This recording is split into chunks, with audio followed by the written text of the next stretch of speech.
ज्ञानानन्दमयं देवं निर्मलं स्फटिकाकृतिम् आधारं सर्वविद्यानां हयग्रीवमुपास्महे। मूकं करोति वाचालं पङ्गुं लङ्घयते गिरिं यत्कृपातमहं वन्दे परमानन्दमाधवम्। यत्कृपातमहं वन्दे परमानन्दमाधवम्।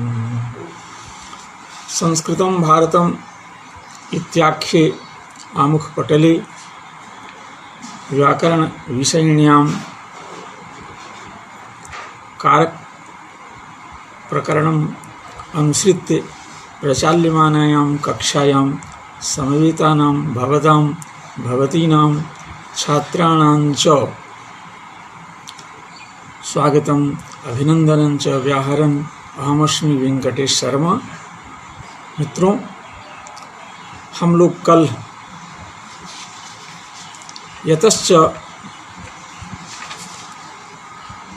निर्धारणम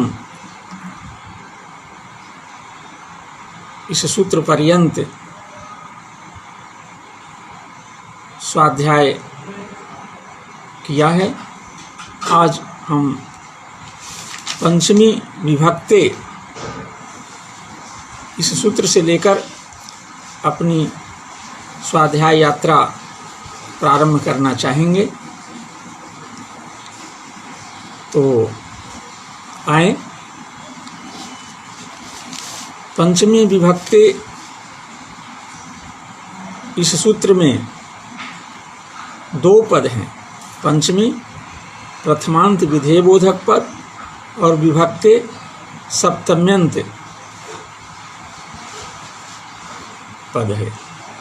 यहाँ विपूर्वक भज धातु से भाव में अक्त प्रत्यय करने के बाद विभक्त शब्द बना है और उसके सप्तमी का एक वचनांत प्रयोग है विभक्ते। इसलिए आचार्य लिखते हैं विभागः विभक्तम विभागः। विभक्त का पद से यहाँ विभाग अर्थ लिया गया है। अब पिछले सूत्र में हम लोग यतश्च निर्धारणम सूत्र में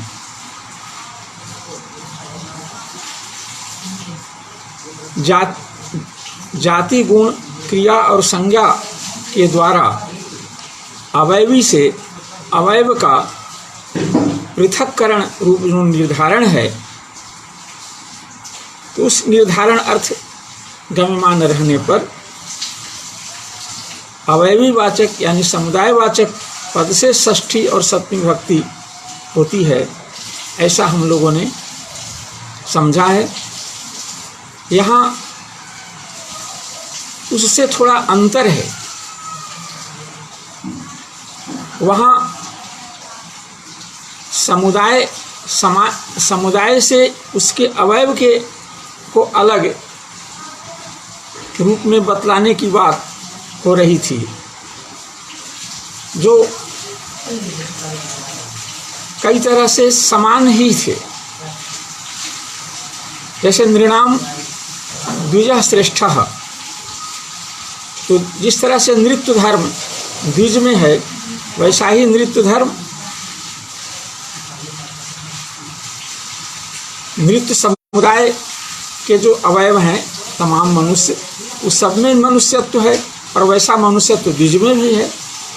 तो ये निर्धारिमाण और निर्धारण की अवधि में प्रायः अभेद ही था। भेद तो कल्पित है, लेकिन यहाँ सर्वथा भेद में भेद अर्थ गम्य हो तब निर्धारणावधि बोधक जो पद है उससे सप्तमी विभक्ति विधानार्थ पंचमी विभक्ति विधानार्थ इस सूत्र का प्रवर्तन हुआ है।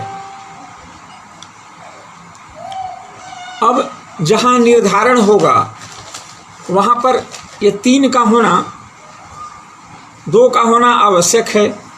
एक तो निर्धारिमाण, जिसका हम अन्य से निर्धारण किया जाए, वह निर्धारिमाण है। और दूसरा जिससे निर्धारण किया जाए, पृथक, निर्धारण का अर्थ यहाँ पृथक्करण किया जाए, वह निर्धारण की अवधि है। ये दो हैं। अब निर्धारण अर्थ में सप्तमी भक्ति और षष्ठी भक्ति का विधान पूर्व सूत्र से हो रहा था। इस सूत्र में कौन सी ऐसी विशेषता आ गई कि जिसके कारण उस सूत्र की प्रवृत्ति यहाँ नहीं हो रही है? तो वहाँ और इस सूत्र में अंतर यह है कि वहाँ निर्धारिमाण और निर्धारण की अवधि में अंशांशी भाव यानी अवयवावयवी भाव अर्थ विद्यमान था। दोनों में किंचित अंश में समानता थी और किंचित अंश में असमानता थी। लेकिन इस सूत्र की प्रवृत्ति वहाँ होती है जहाँ निर्धारिमाण और निर्धारण अवधि दोनों में सर्वथा भेद हो, किंचित अपि अभेद नहीं हो। ऐसी परिस्थिति में इस सूत्र की प्रवृत्ति होती है। तो आइए ये इस सूत्र का अर्थ करते हैं। इस सूत्र में दो पद तो यही हैं और कुछ पद हम दूसरे सूत्र से अनुवर्तन करते हैं। जैसे यतश्च निर्धारणम, संपूर्ण सूत्र का यहाँ अनुवर्तन होता है। अनुवर्तन होने से यतः निर्धारणम, ये दो पद अनुवृत्ति के द्वारा लब्ध हैं। और पंचमी और विभक्ते, प्रथमांत विधेय बोधक पद और विभक्ते ये निमित्त बोधक पद, ये दो पद सूत्रस्थ हैं। इन चारों पदों के आधार पर सूत्र का अर्थ होगा कि निर्धारिमाणस्य यत्र भेदः एव विभागः, विभागः पद की, विभक्ते पद की व्याख्या है विभागः, और विभागः की व्याख्या यहाँ पर भेदः। विभक्त अर्थ में यहाँ भेद शब्द का प्रयोग हो रहा है, उसी की व्याख्या है। निर्धारिमाणस्य यत्र भेदः एव, पूर्व सूत्र में निर्धारिमाण और निर्धारणावधि ये दोनों में अभेद था, यहाँ सर्वथा भेद होगा। तो जहाँ निर्धारिमाण और निर्धारणावधि में यत्र मने यस्मिन् प्रयोगे निर्धारिमाण और निर्धारणावधि में सर्वथा भेद हो, वहाँ निर्धारणावधि वाचक जो प्रातिपदिक होगा उससे पंचमी भक्ति होती है। उदाहरणार्थ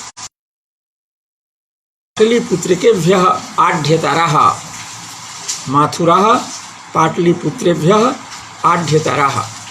और ये जो निर्धारिमाण और निर्धारणावधि का जो पृथक्करण है, इसको कई जगह तो तरप, येसुन आदि प्रत्ययों के द्वारा बतलाया जाता है, कई जगह नहीं भी बतलाया जाता है, इसके बिना भी इसका बोध हो जाता है। तो यहाँ तो तरप प्रत्यय के द्वारा इसका ये विधान बोध कराया जा रहा है। माथुराः पाटलिपुत्रेभ्यः आढ्यतरः। अब निर्धारिमाण मथुरा देशवासी हैं, निर्धारण की अवधि पाटलिपुत्र देशवासी हैं। ये पाटलिपुत्र देशवासी और मथुरा देशवासी में अर्थ की दृष्टि से ये परस्पर भेद है, किंचिदपि अभेद नहीं है। जैसे गोत्व और अश्वत्व दोनों एक दूसरे के विरोधी धर्म हैं। गोत्व केवल गो में रहेगा और अश्वत्व अश्व में रहेगा। अश्व में गोत्व नहीं और गोत्व में अश्वत्व नहीं। उसी तरह से पाटलिपुत्र वास धर्म मथुरा वासियों में नहीं है, और मथुरा वास रूपी जो क्रिया है, वो जो धर्म है, वो पाटलिपुत्र वासियों में नहीं है। परस्पर भेद है। तो ये भेद अर्थगम्यमान है यहाँ पर। तो निर्धारिमाण की जो अवधि है, निर्धारिमाण है मथुरा, क्योंकि इसी को देश पाटलिपुत्रों से पृथक निर्धारण किया जा है, पृथक बतलाया जा रहा है। इसलिए उसकी अवधि है पाटलिपुत्र, पाटलिपुत्रवासी। तद्वाचक प्रातिपदिक है पाटलिपुत्र, इससे पंचमी भक्ति हो जाएगी। अब ये पंचमी भक्ति, ये जो अवधि में संयोग पूर्वक जो विभाग है, उस विभाग की अवधि में की अपादान संज्ञा होती है। अपादान पंचमी से पंचमी भक्ति होती है। और यह संयोग पूर्वक विभाग ये बुद्धि परिकल्पित है। सिद्धांततः हमारे आचार्यों ने इस विश्लेष को, इस विभाग को और विभाग की अवधि को, जिसकी जो अपादानत्वेन विवक्षित है, वहाँ पर अवधि और विश्लेष को बुद्धि परिकल्पित माना है। वास्तव संयोग पूर्वक विभाग और वो विभाग की अवधि जो वास्तव है उसको नहीं स्वीकार किया है। तदनुसार पाटलिपुत्र के माथुरा आढ्यतरः, यहाँ पर अपादाने पंचमी से ही पंचमी भक्ति होकर ध्रुवम अपाय अपादानम से अपादान संज्ञा और अपादाने पंचमी से ही पंचमी भक्ति हो जाती। इस सूत्र की कोई आवश्यकता नहीं थी। सूत्र का एक तरह से आचार्य ने, भाष्यकार ने प्रत्याख्यान ही कर दिया है। चलें, माथुरा पाटलिपुत्र के व्यय आढ्यतरः। आगे सूत्र है साधु निपुणाभ्याम अर्चायाम सप्तम्य प्रत्यय है। यहाँ साधु निपुणाभ्याम पंचमी द्वितीयांत पद है, अर्चायाम सप्तम्यंत पद है, सप्तमी प्रथमांत पद है और अप्रत्यय भी षष्ठ्यंत पद है। अप्रत्यय ये पंचम्यंत पद है। अब साधुश्च निपुणश्चैति साधु निपुणौ ताभ्याम साधु निपुणाभ्याम अर्चायाम सप्तमी किंतु अप्रत्यय है। साधु और निपुण शब्द के योग में सप्तमी भक्ति होती है। कब? अर्चा, सत्कार, सम्मान अर्थ गम्यमान रहने पर। अर्चा, पूजा, सत्कार, सम्मान आदि अर्थ गम्यमान रहने पर इन साधु और निपुण शब्दों के योग में सप्तमी भक्ति होती है। लेकिन अप्रत्यय है, प्रति शब्द का प्रयोग नहीं होता हो इनके साथ। प्रति शब्द का प्रयोग होगा तब नहीं। प्रति शब्द के प्रयोग से वर्जित यदि साधु और निपुण शब्द का योग हो तब सप्तमी भक्ति होती है। तो साधु मातरी साधु देवदत्तः मातरी सेवायाम शुश्रूषायाम साधु। साधु का अर्थ यहाँ पर हितकारी, उत्सुक, तत्पर, ये सब अर्थ हैं। तो ये यहाँ अर्चा अर्थ गम्यमान है। सेवा जो सम्माननीय है उसकी की जाती है। अर्चा अर्चनीय भी वही होता है। सत्कार सम्मान का भाजन भी वही होता है। इस तरह से यहाँ पर सम्मान, सत्कार, अर्चन इत्यादि अर्थ गम्यमान हैं। इसलिए साधु शब्द के योग में ये जो शुश्रूषा का जो जिसके प्रति सत्कार, जिसके प्रति सम्मान, जिसके प्रति अर्चन निवेदित करना है, तद्वाचक प्रातिपदिक से सप्तमी भक्ति हो जाएगी। ऐसा प्रातिपदिक है मातृ, उससे सप्तमी भक्ति होने पर मातरी प्रयोग होगा। इस तरह से मातरी निपुणः, मातरी निपुणः शुश्रूषायाम, माता की सेवा में निपुण है। यहाँ भी अर्चनादि अर्थ गम्यमान है, इससे सप्तमी भक्ति हो जाएगी और प्रति शब्द का प्रयोग भी नहीं है। अर्चायाम किम, अर्चायाम पद का उपादान क्यों किया गया है? इसलिए किया गया है कि जहाँ अर्चन, सत्कार, सम्मान अर्थ गम्यमान नहीं हो, वहाँ साधु और निपुण के योग पदों के योग में है ना सप्तमी भक्ति नहीं होती है। जैसे निपुणो राज्ञः भृत्यः, राज्ञः भृत्यः निपुणः, राजा का भृत्य जो है वो निपुण है स्वकार्य करने में, भृत्य कार्य करने में वह क्या है? निपुण है। तो ये वस्तु स्थिति का कथन है। किसी का नौकर जिस कार्य के लिए नियुक्त किया गया है उस कार्य को कुशलतापूर्वक करता है, यह बतलाने में इस वाक्य की प्रवृत्ति हो रही है। इसलिए यहाँ न तो अर्चार्थ गम्यमान है, न पूजार्थ गम्यमान है, न सम्मानार्थ गम्यमान है, वस्तु स्थिति का कथन है, भृत्य के वास्तविकता को का कथन है। इसमें यह तत्व कथने तात्पर्यम, आचार्य समर्थन इस बात का कर रहे हैं कि तात्पर्य के कथन में, ये वस्तु स्थिति के कथन में यहाँ पर तात्पर्य है इस वाक्य का। अप्रत्यादि भी वक्तव्यम, ये वार्तिक का कहना है, इस वार्तिक की प्रवृत्ति इस बात को उद्देश्य करके हो रही है। इसका प्रवर्तन इसलिए हुआ है कि अब प्रत्यय है जो प्रतिषेध है पुरुष इस सूत्र में साधु निपुणाभ्याम अर्चायाम में अप्रत्यय है, ये पर्याप्त नहीं है। पर्याप्त नहीं का मतलब केवल प्रति शब्द के अप्रयोगावस्था में ही इस सूत्र की प्रवृत्ति नहीं होती है, अपितु परि और अनु के अप्रयोगावस्था में ही नहीं इस सूत्र की प्रवृत्ति होती है। इस सूत्र की प्रवृत्ति के लिए न केवल प्रति का अभाव अपेक्षित है, अपितु परि और अनु का भी अभाव अपेक्षित है। ये बतलाने के लिए यह इस वार्तिक का प्रवर्तन हुआ है। तो या तो इस सूत्र के अंग के रूप में इस वार्तिक को समझ लिया जाए, और यदि स्वतंत्र वार्तिक स्वतंत्र विधान इसका मान लिया जाए, निषेध विधान, तो फिर सूत्र वार्तिक का अलग से अर्थ करना पड़ेगा। और यह वार्तिक साधु निपुणाभ्याम अर्चायाम के अपवाद के रूप में इस वार्तिक की प्रवृत्ति होगी, इससे संबद्ध यह वार्तिक है। तो किस अंश में अपवाद करना है इसको, उस अंश का भी बोध इसमें होना चाहिए। इसलिए साधु निपुणाभ्याम अर्चायाम सप्तम में प्रत्यय, इस सूत्र का भी यहाँ पर अनुवर्तन होगा। तदनुसार इस वार्तिक का अर्थ होगा कि साधु और निपुण अर्थ, निपुण शब्द का योग हो तो प्रति परि और अर्चार्थ गम्यमान हो तो प्रति परि और अनु के योग में सप्तमी भक्ति नहीं होती है, ऐसा अर्थ करना होगा। परिणाम स्वरूप साधु निपुणो वा देवदत्तः मातरम प्रति परि अनु साधु, देवदत्तः मातरम प्रति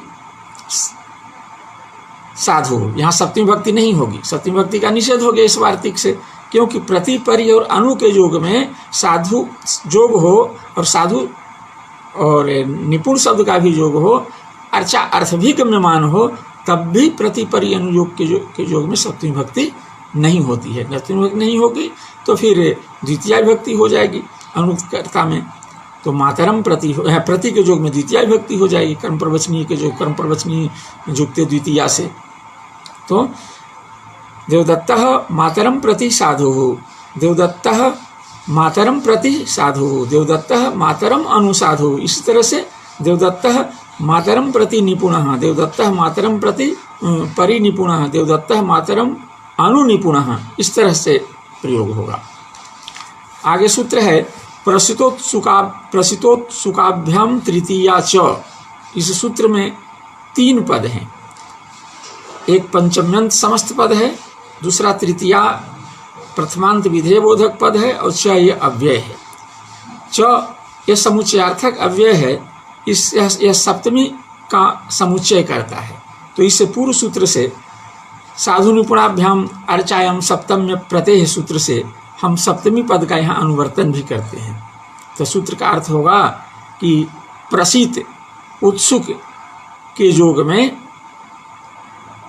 तृतीया विभक्ति होती है और सप्तमी विभक्ति भी होती है, दोनों विभक्तियाँ होती है। प्रसिद्ध शब्द से यहाँ पर एकनिष्ठ तत्पर अर्थ लिया गया है।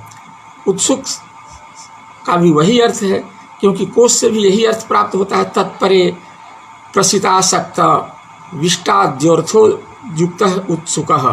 ये अमरकोश है, इसके द्वारा भी उत्सुक, प्रसित, आसक्त, आविष्ट, उद्युक्त, ये सब अर्थ समानार्थक पर्यायवाची शब्द हैं एक दूसरे के। तो यहाँ पर प्रसिद्ध का अर्थ हुआ, प्रसिद्ध का अर्थ भी उत्सुक है और उत्सुक का अर्थ भी प्रसिद्ध है, यानी तत्पर। हरिणा हरौ वा तत्परः, भक्तः हरिणा तत्परः, भक्तः हरौ तत्परः उत्सुकः, ये है। यहाँ पर भक्त जो है हरि के प्रति, हरि की सेवा में, हरि के पूजन में, हरि के भजन में क्या है, तत्पर है, उत्सुक है, एकनिष्ठ है, इत्यादि अर्थ इसका होगा। तो ये दोनों के योग में ऐसा होता है। तब हरि भक्तः हरिणा प्रसितः हरौ प्रसितः वा, इस तरह से देवदत्तः हरिणा उत्सुकः हरौ उत्सुकः वा। जब सप्तमी भक्ति, पंचमी भक्ति हो, तृतीय भक्ति होगी तो हरिणा उत्सुकः हरिणा प्रसितः, और जब सप्तमी भक्ति होगी तो देवदत्तः हरिणा प्रसितः देवदत्तः हरौ प्रसितः, ऐसा प्रयोग होगा। अब आगे सूत्र है नक्षत्रे च लुपी। इस सूत्र में 3 पद है, नक्षत्रे सप्तम्यंत पद है और लुपी भी सप्तम्यंत पद है। च अव्यय है। अब यहाँ पर नक्षत्र शब्द जो है ये प्रकृति अर्थक है, प्रकृति अर्थ में इसका प्रयोग हो रहा है। किसकी प्रकृति? तुलना, तो प्रकृति भूत जो नक्षत्र, ऐसा अर्थ है। नक्षत्र माने प्रकृति भूत जो नक्षत्र। तो नक्षत्रे प्रकृत्यर्थे, प्रकृति किसी प्रत्यय की प्रकृति, किसी प्रत्यय की प्रकृति यदि क्या हो, नक्षत्रवाचक हो, जैसे अश्विनी, भरणी, कृतिका, रोहिणी, ये सब नक्षत्रवाचक पद हैं। और ये पद, ये प्रातिपदिक किसी प्रत्यय की प्रकृति भी हो, इनसे किसी प्रत्यय का विधान भी हुआ हो या होने वाला हो या हो रहा हो, तो ऐसे पद के लिए यहाँ पर नक्षत्रे, ऐसे अर्थ के लिए यहाँ पर नक्षत्रे पद का उपादान किया गया है। तदनुसार सूत्र का अर्थ करते हैं कि नक्षत्रे प्रकृति अर्थे। यहाँ लुपी है, लुपी का अर्थ है ये लुक स्लु लुप, ये सब लोप अर्थ के वाचक पद हैं। लुक स्लु लुप, ये सब दर्शन के अभाव रूपी जो लोप है, अदर्शनम लोपः, ये दर्शन के अभाव अर्थ के ही बोधन करने वाले हैं। दर्शन का अभाव और वस्तु का सर्वथा अभाव में अंतर है थोड़ा। वस्तु का सर्वथा अभाव वस्तु का नहीं होना है, और अदर्शन का मतलब हुआ वस्तु का प्रत्यक्ष नहीं होना, वस्तु का व्यवहार ही नहीं, व्यवहार में नहीं आना। ये लोप का तात्पर्य है। तो लोप अर्थ में ही एक शब्द है, लुक भी है, स्लू भी है और लुप भी है।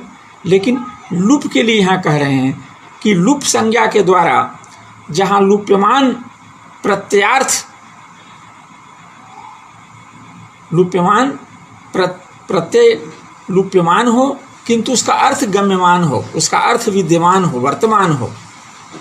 प्रत्यय का लुप शब्द के द्वारा लोप किया गया हो, उसका अभाव अदर्शन दिखाया गया हो, लेकिन उस प्रत्यय का जो अर्थ है वह अर्थ विद्यमान हो। तो ऐसी परिस्थिति में नक्षत्र वाचक पद से सप्तमी विभक्ति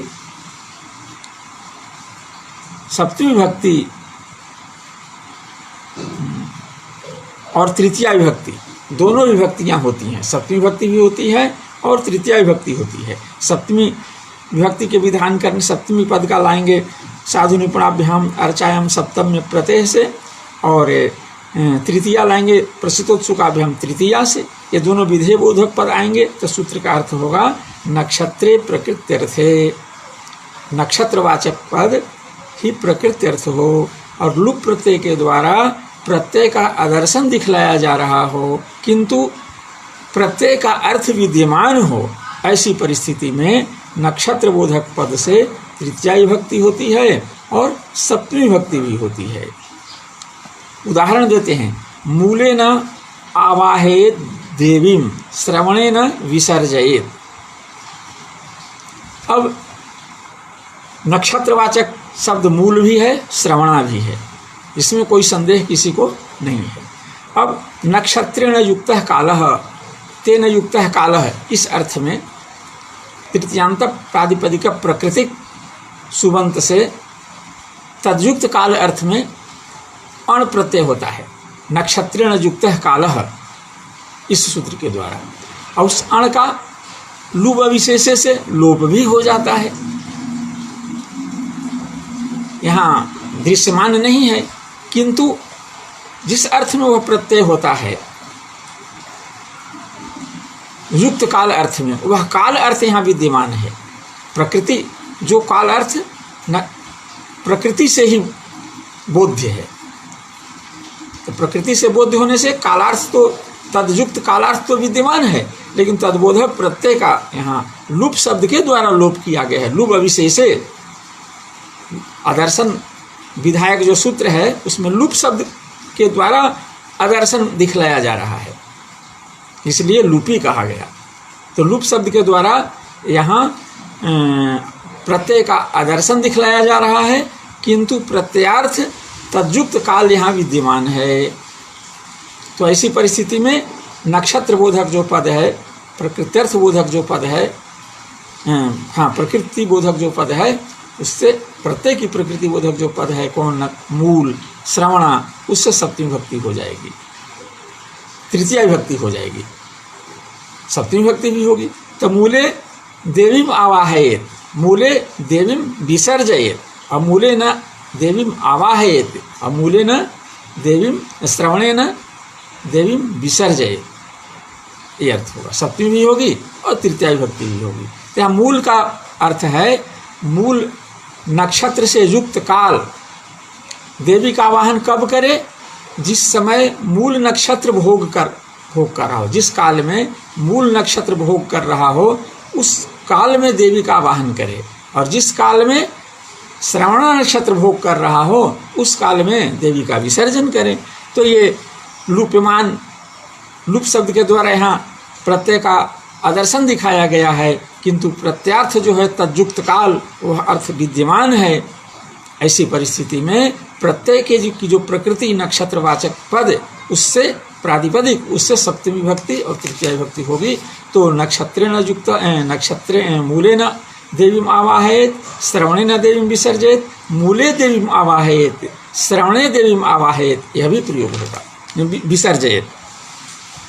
अब कहा लुपी किम, लुपी शब्द पद का उपादान क्यों कर रहे हैं?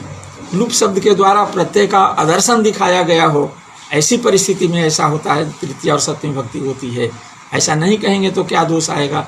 तो कहा कि जहाँ तद्युक्त काल अर्थ विद्यमान नहीं हो वहाँ भी सप्तमी भक्ति होने लगेगी, तृतीया विभक्ति वैकल्पिक होने लगेगी। तो सप्तमी भक्ति तो होना इष्ट है, लेकिन तृतीया विभक्ति होना इष्ट नहीं है, लेकिन तृतीया विभक्ति होने लगेगी, इसलिए लुपी कह देंगे। अब लुपी कहेंगे और वो कहाँ होगी? तो पुष्य शनि ही, पुष्य नक्षत्र में जब शनि रहे विद्यमान है, शनि का चरण, शनि की गति का काल जो है वो पुष्य नक्षत्र है, तो उसके लिए पुष्य शनि ही ऐसा प्रयोग है। अब तद्युक्त काल अर्थ द्योत्य हो और वो विद्यमान हो, किंतु तद्युक्त काल अर्थ का वाचक जो प्रत्यय है वह लुप्त हो, यह अर्थ गम्यमान रहने पर होना चाहिए। लेकिन यहाँ भी होने लगा, लुपी पद का प्रयोग नहीं करेंगे, तो इसलिए लुपी पद का उपादान किया गया है। आगे है सप्तमी पंचम्यौ कारक मध्य, सप्तमी और पंचमी भक्ति सब पंचम्यौ, ये सप्तम प्रथमा द्वितीय द्विवचनांत पद है, कारक मध्य समस्त सप्तम्यंत पद है। और यहाँ पर काला ध्वनोर अत्यंत संजोगे, पहले सूत्र हम लोग पढ़ चुके हैं, वहाँ से काला ध्वनोह पद का अनुवर्तन करेंगे और उसका पंचम्यंतत्व भी परिणाम कर लेंगे, तो सूत्र का अर्थ होगा। अब एक कारक मध्य कहा, कारक शब्द से यहाँ कर कारक निष्ठ शक्ति अर्थ लेना चाहिए, और मध्य से, मध्य ये अवयववाचक बोधक पद है, ये दो के बीच के भाग को मध्य कहते हैं। इसकी दो अवधि होती है, एक पूर्व अवधि, एक पर अवधि। मध्य शब्द का प्रयोग वहीं होता है जहाँ अवयववाचक, यदि अवयववाचक है, जहाँ किसी समुदाय के अवयव के रूप में मध्य का परिचय कराया जा रहा हो और उसकी मध्यता का निर्धारण करने के लिए दो अवधियों की भी कल्पना की गई हो। उसमें एक पूर्व अवधि होगी, एक पर अवधि होगी। पूर्व और पर ये दोनों अवधियों के बीच में का जो काल है, जो क्षेत्र है, जो स्थान है या जो वस्तु है, उसके लिए मध्य शब्द का प्रयोग होता है। तो ये कारकयोर मध्यम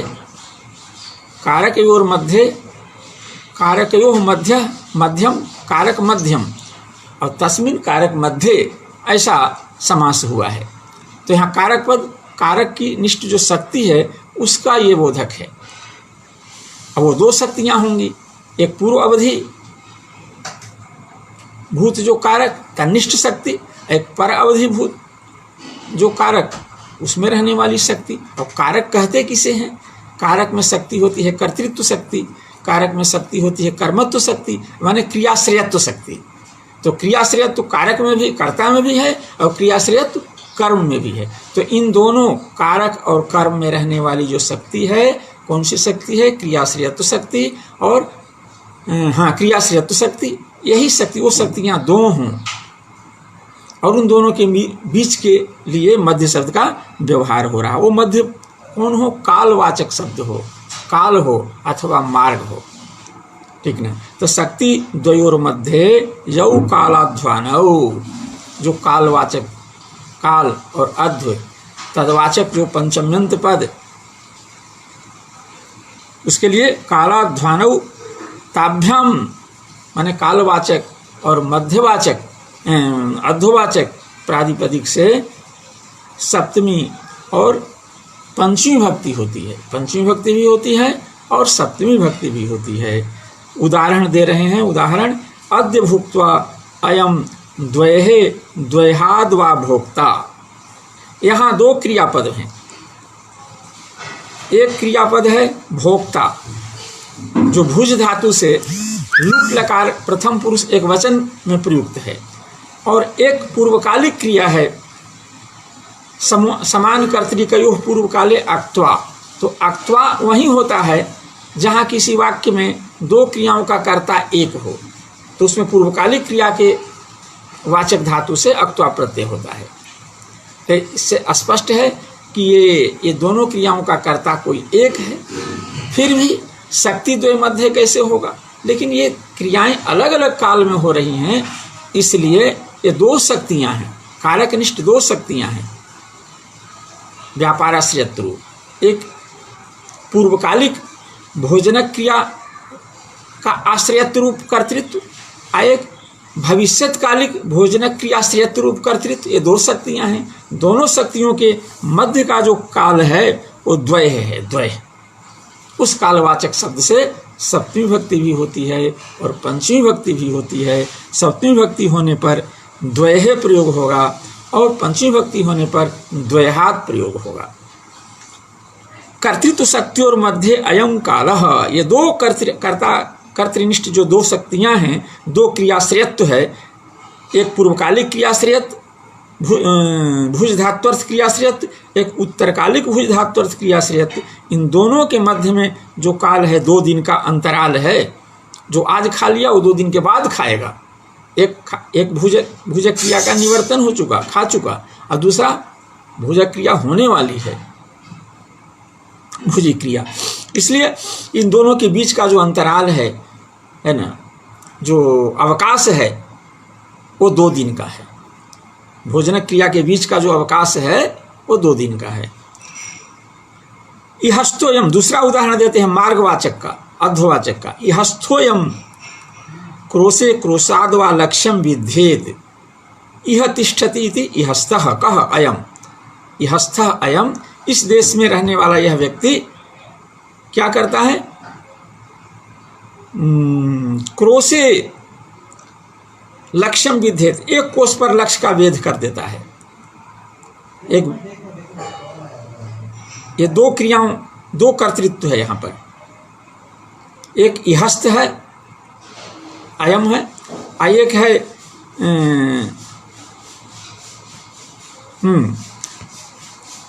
ये 2 कर्तृत्व शक्तियों के बीच विद्यमान जो मार्ग है, मार्ग का अवकाश है एक कोष का। एक कोष पर भी लक्ष्य वेध कर देता है और एक कोष से भी लक्ष्य वेध कर देता है। इस तरह से लक्ष्य वेधन क्रिया का कर्ता जो व्यक्ति है वो इहस्थ है, यहाँ है, और लक्ष्य वेध कहीं और जगह हो रहा है। ये दोनों के बीच का जो अवकाश है, जो अंतराल है, इस अंतराल को हम कोश शब्द से बता रहे हैं। इसलिए अंतराल वाचक जो अवकाशवाचक जो यानी मार्गवाचक जो प्रातिपदिक है उससे सप्तमी भक्ति भी होगी और पंचमी भक्ति भी होगी। पंचमी भक्ति होगी तो क्रोशे लक्ष्यम विध्येद, और सप्तमी भक्ति पंचमी भक्ति होगी तो क्रोशाद लक्ष्यम विध्येद होगा। कर्तृ कर्मत्व, तो यहाँ दो शक्तियाँ हैं, एक शक्ति कर्मत्व शक्ति है और एक शक्ति कर्तृत्व शक्ति है। कर्मत्व शक्ति एक कोष के बाद है, वहाँ जहाँ लक्ष्य है वहाँ उसमें वो कर्म है, उसमें कर्मत्व शक्ति है। विदधात्वर्थ व्यापारजन्य फल का आश्रय होने से वो उसमें कर्मत्व शक्ति है, और विदधात्वर्थ व्यापार के आश्रय होने से जो इदम पदार्थ है, अयम इदम पदार्थ जो है इहस्त, जो अयम इदम पदार्थ का कर्तृ शक्ति का बोधक पद, इन दोनों के बीच में जो मार्गवाचक मार्ग के परिमाणवाचक शब्द जो क्रोश है, इसका क्या है, अवकाश है, अंतराल है। ऐसी परिस्थिति में कालवाचक शब्द से सप्तमी और पंचमी भक्ति दोनों होगी। इसलिए कहते हैं कर्तृकर्मत्व शक्ति और मध्य अयन देश, यह देश का क्या है, अंतराल है, अवकाश है। अधिक शब्देन योगे सप्तमी पंचम्यो इष्यते, कहा कि अधिक शब्द के योग में भी पंचमी और सप्तमी भक्ति अभिष्ट है। हमारे अभिष्ट होने से क्या होगा, जब आचार्य उसमें प्रमाण नहीं जब तक हो पाते हैं तब तक हमारी अभिष्टता किसी काम की नहीं। इसलिए प्रमाण देते हैं, किनको अभिष्ट है, क्यों अभिष्ट है, तो इसमें आचार्य ही प्रमाणभूत हैं। क्या कि तदस्मिन अधिकम, इस तरह से तदस्मिन अधिकम जस्य चेश्वर वचनम, जस्माद अधिकम जस्य चेश्वर वचनम, एक सूत्र है पाणिनि का, एक सूत्र है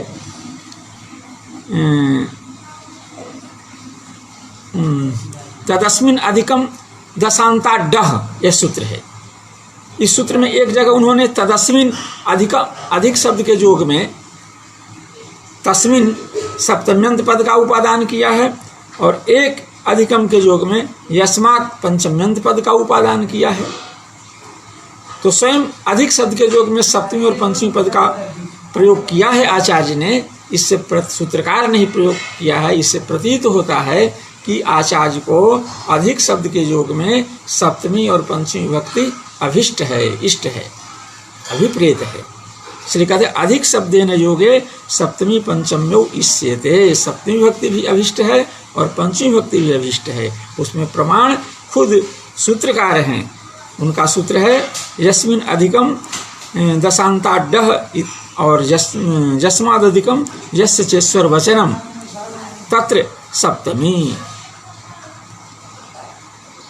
लोके लोकाद्वा अधिकः हरिः, लोके लोकाद्वा अधिकः हरिः। उदाहरण देते हैं कि ये अधिक शब्द के योग में, अधिक शब्द के योग में लोक और शब्द से पंचमी भक्ति भी होगी और सप्तमी भक्ति भी होगी। हरि जो हैं, ये जो संसार हैं, संसार की एक सीमा है। आब्रह्म भुवनाल लोकः, ब्रह्मलोक पर्यंत, पृथ्वी से लेकर ब्रह्मलोक पर्यंत ये संसार की सीमा है, लेकिन लोक की सीमा है। लेकिन संसार इस सीमा से, हरि इस सीमा से अधिक हैं, ऊपर हैं। इस सीमा के अंतर्गत ही ये नहीं है, इससे भी अधिक हैं हरि। इसलिए अधिक शब्द के योग में यहाँ सप्तमी भक्ति भी हुई लोक प्रातिपदिक से, और पंचमी भक्ति भी हुई। आगे कर्म प्रवचनीय संज्ञा और कर्म प्रवचनीय संज्ञा प्रयुक्त जो विभक्ति है, उस संज्ञा का परिणाम स्वरूप वो उसकी चर्चा करेंगे। अधिर ईश्वरे, यहाँ ईश्वर शब्द स्वस्वामी भाव अर्थ का बोधक है। ईश्वरे सप्तम्यंत पद है, अधि प्रथमांत पद है, 2 पद हैं इस सूत्र में। यहाँ पर कर्म प्रवचनीय जो अधिकार सूत्र है, जो द्वितीय विभक्त्यर्थ निरूपण संदर्भ में कर्म प्रवचनीय संज्ञा विधान के संदर्भ में हम लोग स्वाधित कर चुके हैं, वहाँ से हम कर्म प्रवचनीय का अधिकार करेंगे, प्रथमांत तत्व ने भी परिणाम कर लेंगे, क्योंकि उद्देश्य बोधक पद जो अधि है वो एक वचनांत है, इसलिए कर्म प्रवचनीय भी एक वचनांत में, एक वचन में प्रयुक्त होगा। तो वाक्य बनेगा ईश्वरे अर्थात स्वस्वामी भाव संबंधे द्योत्ते, स्वस्वामी भाव संबंध द्योत्ते हो तो अधि की कर्म प्रवचनीय संज्ञा होती है। या संज्ञा सा फलवती, प्रत्येक संज्ञा का कोई न कोई फल है। कर्म प्रवचनीय संज्ञा क्या क्या फल है, तो आगे इसका फल भी बतला रहे हैं। यस्मादधिकम यस्य चेश्वर वचनम तत्र सप्तमी, यस्मादधिकम यस्य चेश्वर वचनम तत्र सप्तमी। यहाँ यस्मात् पंचम्यंत है, अधिकम प्रथमांत है, यस्य षष्ठ्यंत है, और ईश्वर वचनम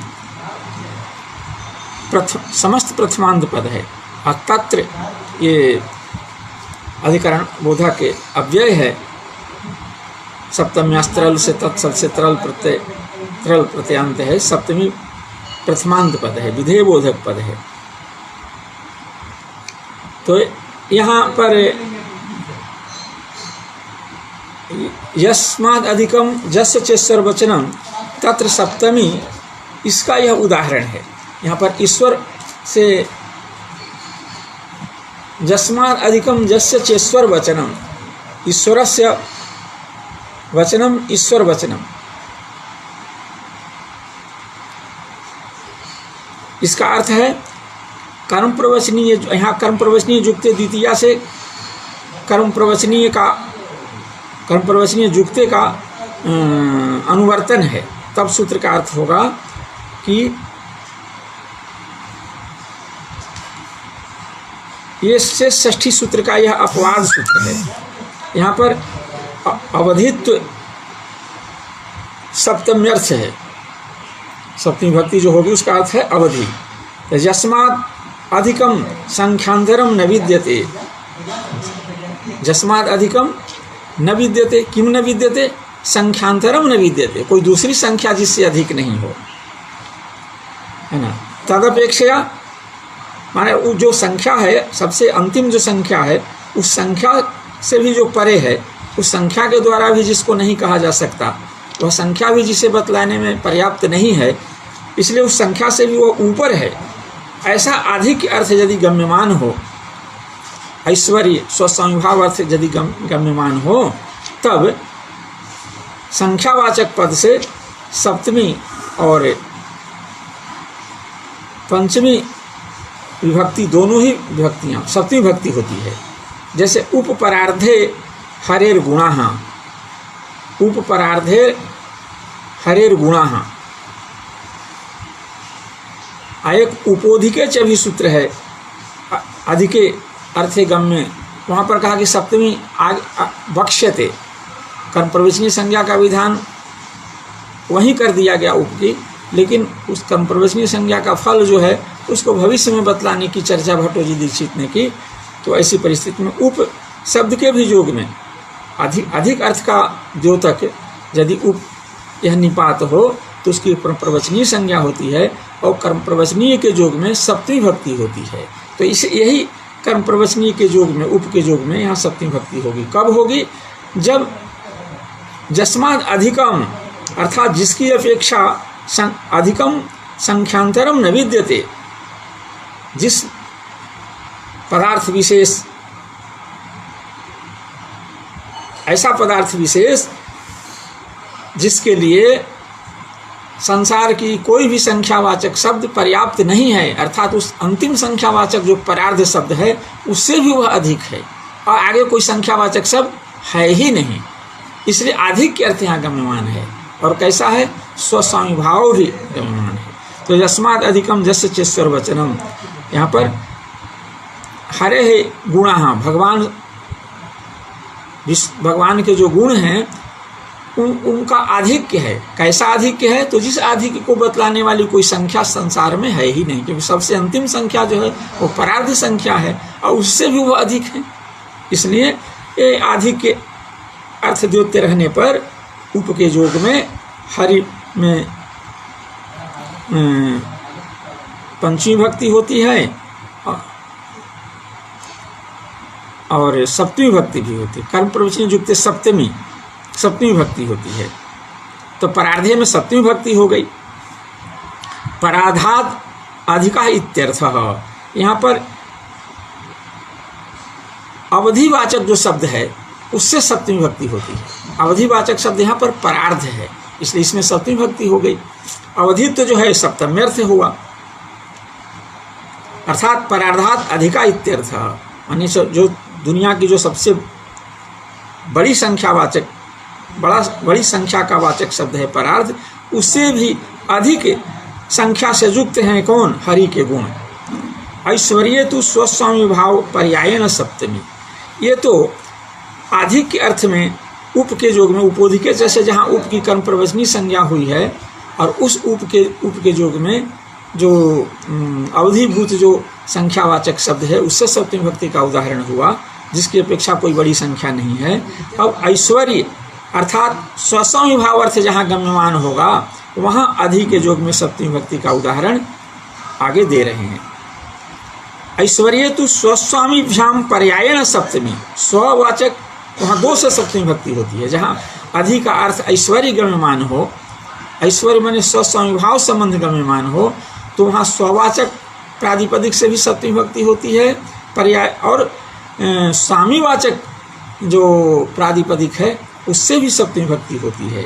जैसे अधिभुवि रामः, राम स्वामी हैं और भू माने भूलोक, वो क्या है? स्व है। भूलोक के मालिक कौन है? भूलोक के अधिपति कौन है? तो भगवान राम हैं। इसलिए राम में और भूलोक में स्वस्वामी भाव संबंध है। उस स्वस्वामी भाव संबंध का द्योतन अधि इस उपसर्ग के द्वारा हो रहा है। ऐसी परिस्थिति में अधि की कर्म प्रवचनीय संज्ञा हुई और कर्म प्रवचनीय के योग में जस्माद अधिकम जस्य चेश्वर वचनम, यहाँ पर कर्म प्रवचनीय के योग में सप्तमी विभक्ति हुई। तो यह कभी स्ववाचक जो प्रातिपदिक है उससे भी सप्तमी भक्ति होती है। तो यहाँ स्व मान जिस पर राम का स्वामित्व है वह स्व, ये परस्पर निरूपक भाव होता है स्व और स्वामी में। माने भूनिष्ठ जो स्वत्व है तन निरूपित स्वामित्व है राम में, और रामनिष्ठ जो स्वामित्व है तन निरूपित स्वत्व है भू में। ये दोनों में निरूपक भाव संबंध है। तो ये स्व से निरूपित स्वामी है और स्वामी से निरूपित स्व है। तो कभी स्ववाचक प्रातिपदिक से सप्तमी भक्ति होगी और कभी स्वामीवाचक। तो अधिभुवि राम है, ये स्ववाचक प्रातिपदिक से सप्तमी भक्ति विधान का उदाहरण था। और आगे स्वामीवाचक प्रातिपदिक से भी सप्तमी भक्ति होती है। इसका उदाहरण है अधि रामे भूः।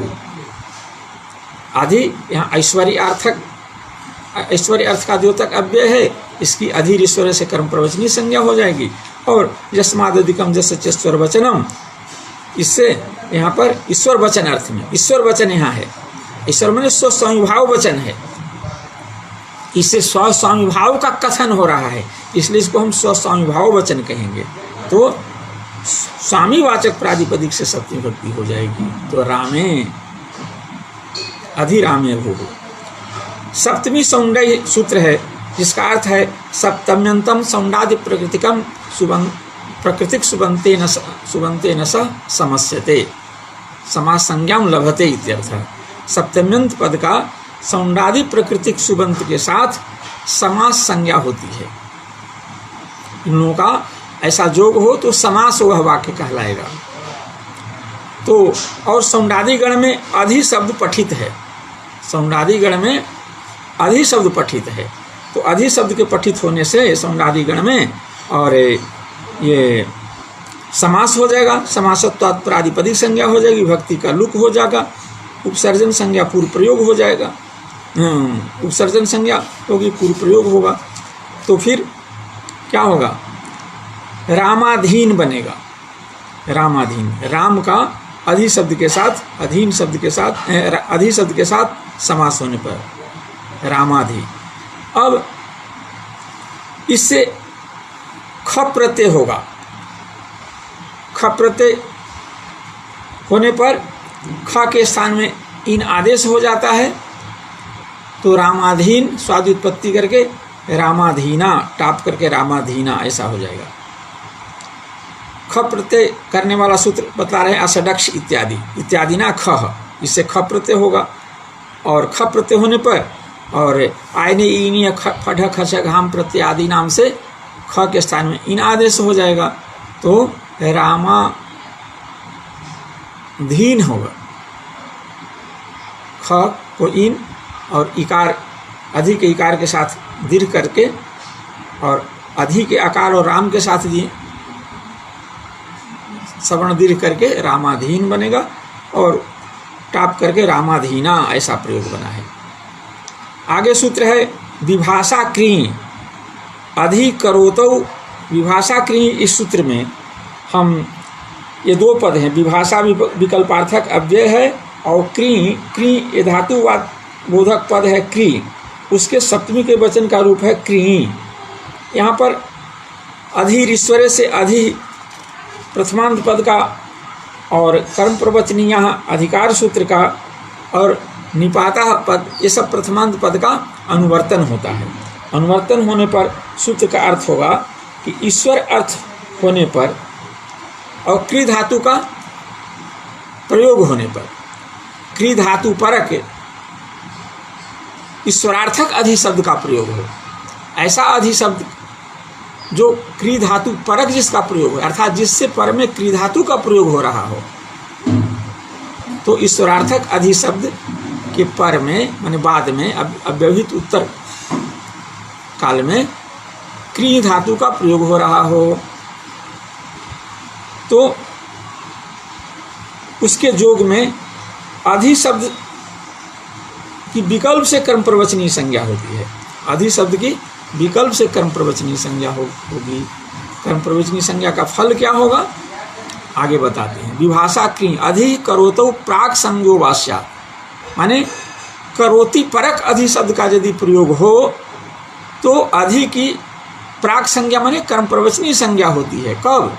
ईश्वरेर्थे द्योत्ते, ईश्वर अर्थ माने स्वसंविभाव अर्थ द्योत्ते हो रहने पर। उदाहरण देते हैं, यदत्र माम अधिकरिष्यति, यदत्र माम अधिकरिष्यति, अधिकरिष्यति माने नियुक्त करता है। अधिक उपसर्ग धातु का अर्थ नियुक्त करना होता है। अब जहाँ नियुक्ति की बात होती है वहाँ नियोक्ता, नियोजन, नियोजन और नियोजन की बात जहाँ होगी वहाँ कोई नियोज्य होगा, कोई नियोक्ता होगा, तो नियोज्य स्व होगा, नियोक्ता स्वामी होगा। इस अर्थ का द्योतन करने में यदि अधि शब्द का स्वस्वामी भाव अर्थ माने ऐश्वर्य अर्थ द्योतन करने में यदि ईश्वर शब्द अधि शब्द का प्रयोग हो रहा हो तो उसकी वैकल्पिक कर्म प्रवचनीय संज्ञा होती है। तो जब कर्म प्रवचनीय संज्ञा होगी तो कर्म प्रवचनीय युक्त द्वितीया से द्वितीय विभक्ति हो जाएगी। तो यदि नियोक्ता माम अधिकरिष्यति माने नियोजयिष्यति, तदा अहम नियोज्य भवामि, ऐसा अर्थ है यहाँ पर। तो विनियोक्ष्यते इत्यर्थ, माने मुझे विनियोग माने नियुक्त किया जाएगा। तो यह विनियोक्तु ईश्वरत्वम गम्यते, तो यहाँ पर ऐश्वर्य गम्यमान है कौन? नियोक्ता का, जिसने मुझे नियुक्त, किसी जो नियोज्य को नियुक्त करेगा उसका ऐश्वर्य माने स्वामित्व अर्थ गम्यमान है। तो स्वामित्व अर्थ गम्यमान रहने पर इसकी कर्म प्रवचनीय संज्ञा हो जाएगी, किसकी? अधि की, और कर्म प्रवचनीय के योग में द्वितीय विभक्ति हो जाएगी। कर्म प्रवचनीय संज्ञा होने से गति संज्ञा और उपसर्ग संज्ञा दोनों का बाध भी हो जाएगा। कर्म प्रवचनीय संज्ञा का मुख्य फल एक यह भी है। ऐसे तो कर्मणि द्वितीय से भी वहाँ द्वितीय विभक्ति हो जाती, क्योंकि अधिपूर्वक क्री धातु माने नियोजन के द्वारा अतिशय न इप्सित अर्थ है माँ अस्मदर्थ, इसलिए उसकी कर्म संज्ञा हो जाएगी कर्तृ कर्म से, और कर्मणि द्वितीय से द्वितीय विभक्ति हो जाएगी। यहाँ कर्म प्रवचनीय संज्ञा इस तदर्थ करने की कोई आवश्यकता नहीं। कर्म प्रवचनीय संज्ञा करने का मुख्य फल है गति संज्ञा और उपसर्ग संज्ञा का बाध। और गति संज्ञा उपसर्ग संज्ञा का बाध करके क्या करना चाहते हैं तो कहा कि अगतित्वात् तिंगी चोदाक्तवती इति निघातो न, अगति संज्ञा हो जाने से ये निघात स्वर होता है। निघात स्वर करने वाला सूत्र है तिंगी चोदाक्तवती, इस सूत्र से निघात स्वर का विधान नहीं होगा। ये कर्म प्रवचनी संज्ञा का फल हुआ। निघात स्वर गति संज्ञा उपसर्ग संज्ञा का बाद और गति संज्ञा नहीं होने से यहाँ पर निघात स्वर का अभाव, यही इसका फल हुआ।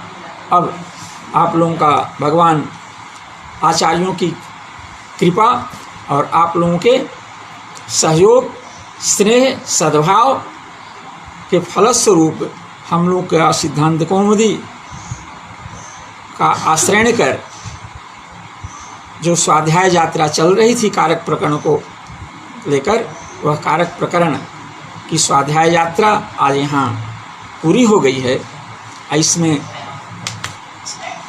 इस पटल के संस्कृतम भारतम आमुख पटल के संयोजक आचार्य परम सम्माननीय मदन मोहन झा जी का बहुत बड़ा स्नेह, सौहार्द और उनका आशीर्वाद है। इसमें आगे भी यदि इसी तरह का की सेवा मुझे मिलेगी तो मैं करना चाहूँगा, और इसके परिणाम स्वरूप मैं उन समस्त लोगों को के प्रति सत्कार, सद्भाव और अभिनंदन करना चाहूँगा जिनके सहयोग से मैंने इस यात्रा को निर्विघ्न पूर्ण किया है। आज कारक प्रकरण जो मुख्य रूप से विषय स्वाध्याय के विषय के रूप में परिलक्षित था, वह स्वाध्याय यात्रा यहाँ पर पूर्णता के साथ विराम कर रही है।